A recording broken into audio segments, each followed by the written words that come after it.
taking 20 damage for each psychic attached from the discard pile. So, big knockouts from both sides, but we do see Owen here just continuing to burst through his deck at the moment. And we do see the Pokestop discarding the Iron Hands, which tends to be quite important in this matchup because you're just stretching for 2 prize knockouts. Yeah, I mean, there is going to be no battle without P-Pass here for Owen, as we do see the Frigibats come down and the Raging Greninja from a Nest Ball. So no Bidoof. We saw yesterday how important Bibarel was for the Chien-Pao archetype. We're not going to see that Bidoof turn 1.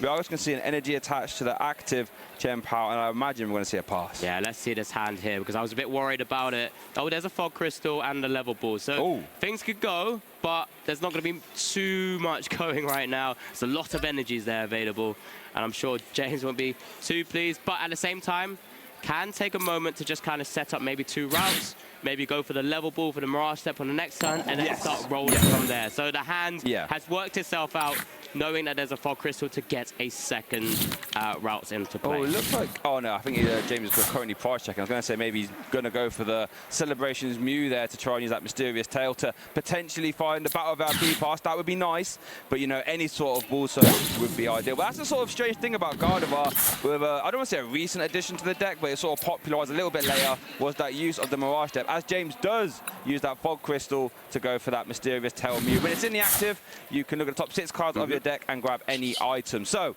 in ideal circumstance, Battle of our P-Pass would be the best target, but I guess Fog Crystal, maybe a Level Ball would also suffice. Yeah, I think James will be really looking for a second route at the very least here, because then he can go into that Mirage Step and then really sort of stabilizing his board with the refinements.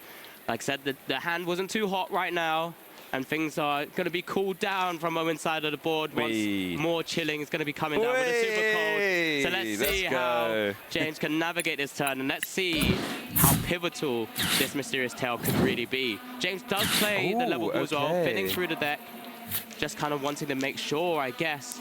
Manaphy's super important. We have to highlight that. Radiant Greninja staring down at James's board if Owen could get a Baxcalibur down here. Because it is worth noting, Owen is not playing Cancelling Clone, so we'll not be able to get around that Manaphy and use Moonlight Shuriken that way. Will instead will have to even try and KO it if you want to use Moonlight Shuriken, or go for the other way to swing that Guardian matchup. Because you mentioned Iron Hands EX earlier. Why is that impactful? Well, it's got an incredible attack. It's definitely a card a lot of the Pokemon community has discussed many, many times. Amp you very much for 120 damage. 1 lightning and 3 colorless can just fit in. But as we do see Mew hit the Battle VIP Pass as well, so this will help James stabilize.